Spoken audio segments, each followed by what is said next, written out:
Në një sinkate në Tiranë, ajo që njihet si rruga Selaudin Bekteshi po rikonstruktohet plotësisht. Edhe për këtë projekt Erion Velia i tha se Bashkia e Tiranës është fokusuar në zbatimin e planit të ri urbanistik, sipas të cilit zonat e kryeqytetit organizohen në një Tiranë policentrike. Nuk mund të kemi qendra të plota nëse nuk ekziston infrastruktura.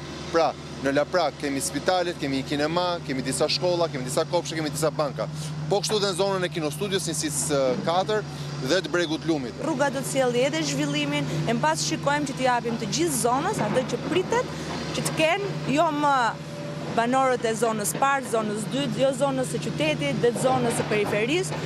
Kryebashkiaku Velia i tha se këto 2 vite po ecet paralelisht me legalizimin dhe urbanizimin e gjithë zonave në Tiranë.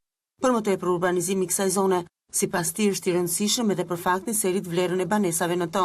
Që legalizimi dhe urbanizimi të ecin bashkë është ndoshta formula më ideale se si modernizohet sot Tirana. Ky do të jetë një vit punësh kryesisht në zonat informale, të paurbanizuara dhe rurale. Është shumë e rëndësishme që ne të rregullojmë qendrën, por njerëzit nuk jetojnë te sheshi Skënderbej. Njerëzit jetojnë në lagje si kjo. Investimi në këtë rrugë përfshin ndërtimin me 2 korsi, ndërtimin e rrjetit të kanalizimeve të ujrave të bardha dhe të zeza, ndriçimin si dhe vendosjen e plotë të sinjalistikës.